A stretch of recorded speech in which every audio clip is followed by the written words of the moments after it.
जय श्री कृष्णा। मैं प्रज्ञा आपके सामने फिर उपस्थित हूँ श्रीमद् भगवद गीता के साथ। जैसा कि आप सभी को पता है, जो मुझे देख रहे हैं, कि मैं भगवद गीता के 2 अध्याय पूर्ण कर चुकी हूँ और अब तीसरे अध्याय पे आने वाले हैं।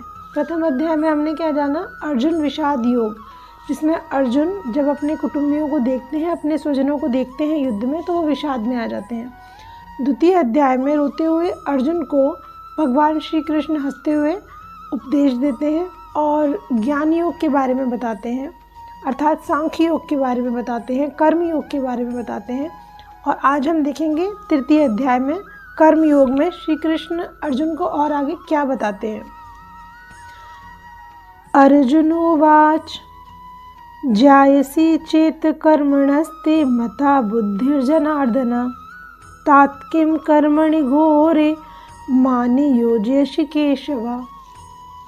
अर्जुन ने कहा, हे जनार्दन, हे केशव, यदि आप बुद्धि को सकाम कर्म से श्रेष्ठ समझते हैं तो फिर आप मुझे इस घोर युद्ध में क्यों लगाना चाहते हैं? ऐसा अर्जुन ने क्यों कहा? ऐसा अर्जुन ने इसलिए कहा कि पहले तो अर्जुन ने ही पूछा था कि आध्यात्म में लीन चेतना वाले व्यक्ति के लक्षण क्या होते हैं। द्वितीय अध्याय में पूछा था। तो भगवान श्री कृष्ण ने जब वो लक्षण बता रहे थे तो उसमें भगवान श्री कृष्ण ने क्या बताया था? श्लोक नंबर 49 में भगवान ने बताया था कि हे धनंजय, भक्ति के द्वारा समस्त गृहित कर्मों से दूर रहो और उसी भाव से भगवान की शरण ग्रहण करो।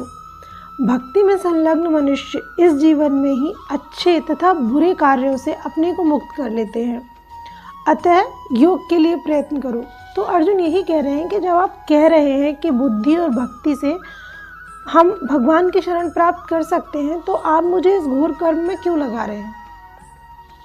देखिए, जब अर्जुन युद्ध करने से पूर्व जब श्री कृष्ण से कह रहे थे कि हे अर्जुन, मेरा रथ दोनों सेनाओं के बीच में ले चलो, मैं ये देखना चाहता हूँ कि दुर्योधन के दुर्बुद्धि पुत्रों का साथ देने कौन आ रहा है, तब अर्जुन के लिए कर्मयोग उचित था।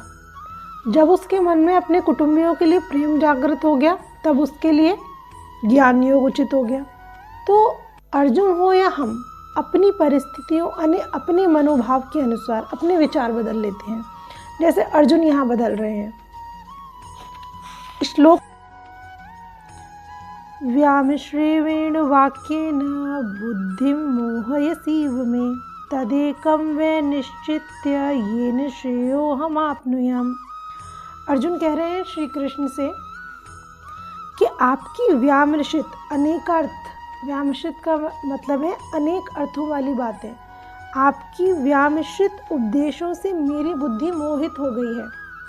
अतः कृपा करके निश्चित पूर्वक मुझे बताएं कि इनमें से मेरे लिए सर्वाधिक श्रेष्ठ कर क्या है। अर्जुन ने अपने आप को शरणागत तो कर दिया है भगवान श्री कृष्ण के, परंतु वो सुनना चाहते हैं जो वो समझना चाहते हैं। हमारे जीवन में भी कई बार ऐसा होता है कि हम वो सुनना चाहते हैं किसी भी व्यक्ति से जो हम समझना चाहते हैं, वो नहीं जो कोई समझाना चाहता है या जो सही है। हम वही समझना चाहते हैं जो जिस तरफ हमारी बुद्धि होती है, जिस तरफ हमारा मोह होता है, हम वो ही सुनना चाहते हैं सामने से। यही इस समय अर्जुन का हाल है। वो भी वही समझना चाहते हैं जो वो सुनना चाहते हैं। तो इसीलिए वो कह रहे हैं कि आपकी 2 अर्थ वाली बातों से मेरी बुद्धि मोहित हो रही है। तो श्री कृष्ण कहते हैं अर्जुन से, श्री भगवानुवाच लोकेस्मिन् द्विग्धा पुरा प्रोक्ता मया नघा ज्ञान योगेन सांख्यानां कर्म योगेन योगिनां। श्री भगवान ने कहा कि हे निष्पाप अर्जुन, मैं पहले ही बता चुका हूँ कि आत्म साक्षात्कार का प्रयत्न करने वाले 2 प्रकार के पुरुष होते हैं। कुछ इसे ज्ञान योग द्वारा समझना चाहते हैं और कुछ इसे कर्म योग द्वारा समझना चाहते हैं। तो ज्ञान योग क्या होता है?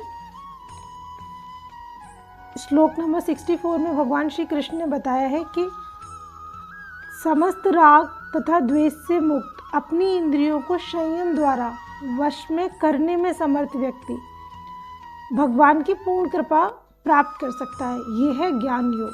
और कर्मयोग क्या है?